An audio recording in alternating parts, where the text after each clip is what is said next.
Good afternoon, scholars. Welcome to your April 9th, 6th grade Vista Virtual Lit class.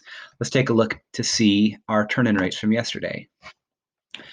I want to celebrate this 52%, but I also know that 3 or 4 students just turned in blank assignments. So it's not truly above 50%, but we're getting close.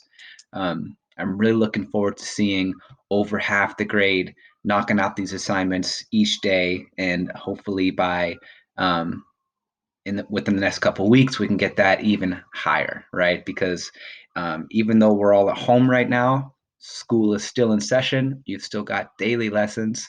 You've still got things to learn and growth that you're trying to achieve before you head into 7th grade.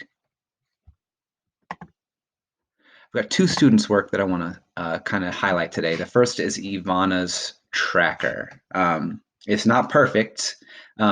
Actually, my first piece of feedback for Ivana and for everybody, and I'll review this on another slide towards the end of this video. My first piece of feedback is in our evidence tracker, make sure we are citing which juror said that quote and on what page. All right, it's important that we get into the habit of citing where we get things, because when you write papers in college, in high school, you have to cite where you got that quote from, right? Just in case anyone wants to go look it up themselves. But let's take a look at the quotes that she pulled. Remember yesterday's we were thinking we were trying to decide whether or not juror 8 was successful in causing some of the other jurors to question whether they were so sure that the boy was guilty or not, right? So we're looking for evidence that other jurors are starting to doubt their initial guilty verdict. Her first successful evidence is the 12th juror. They sat on the stand under oath. What are you trying to say? 8th juror. They're only people. People make mistakes. Could they be wrong? 12th juror. No, I don't think so.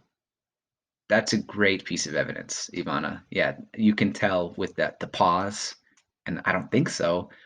That the 12th juror is definitely starting to doubt whether he's so sure that the witnesses were correct just because they took an oath.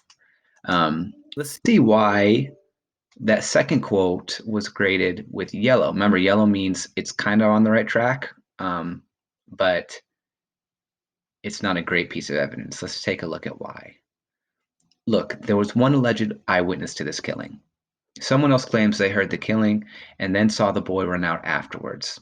There is a lot of circumstantial evidence. If you guys don't know what circumstantial evidence is, circumstantial evidence is evidence that would it would indicate why someone would want to commit a crime, but it's not actually evidence that they did, right?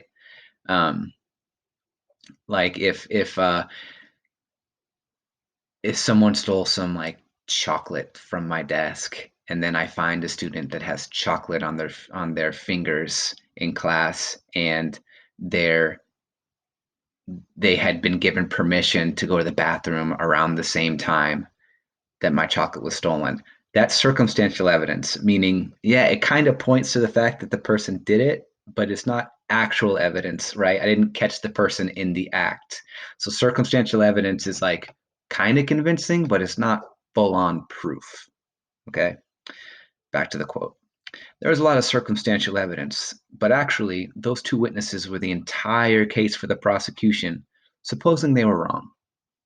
So, Ivana and scholars, this quote was actually from Juror 8.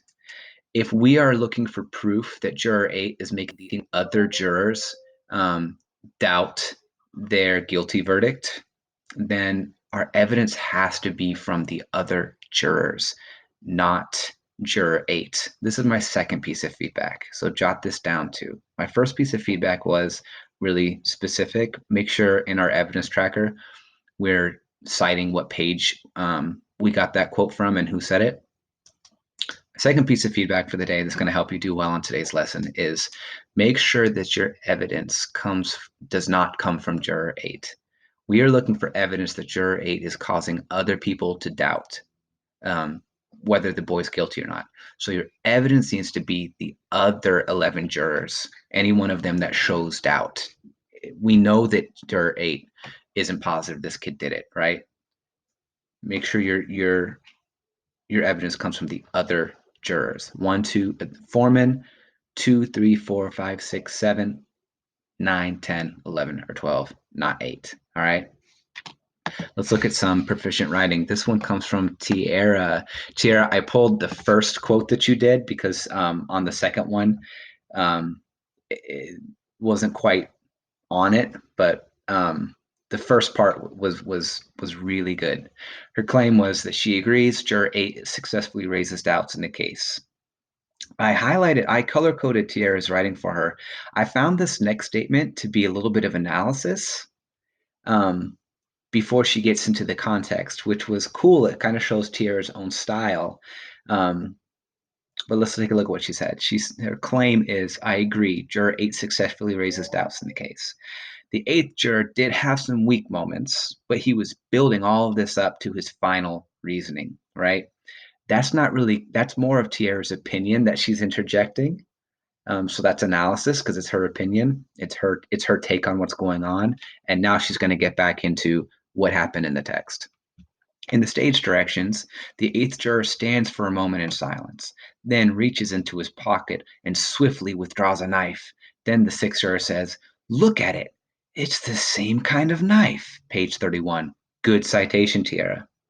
Now let's get into her thoughts, her analysis. That's why it's highlighted green. This is important because if juror 8 and the defendant were able to buy the switchblade, then that means others could probably buy them as well. Way to figure that out, Tierra. I can't wait to see what you think on the next couple pages that are coming up. So let me go over my feedback recap. Make sure your evidence is from the other jurors showing doubt, not juror 8 trying to convince them. Make sure you cite your page numbers and the juror who said it in the evidence tracker. Okay. The third piece of feedback I'm going to give right now. I'm going to be giving daily passwords at some point in my video each day. This daily password is just going to be one word, and it's kind of my trick to make sure that students are watching these videos, because like I said, the students that are watching the videos are turning in better work. The students who are turning in really good work are the students who are watching the videos and then going to office hours, right? But I want to make sure that we're all watching the videos to make sure that you're set up for success each day. So today's password is scissors, right? Today's password is scissors. So I'll show you the space on the exit right here where it says today's password. You're going to write scissors, right? Check out the spelling on scissors because that's a tricky one. So when Mr. Calabrese or when Miss Jenny or myself are grading your work, we'll know that you watched this video because you'll have the right password down, okay? I'm going to erase it. Got to write that back later, all right?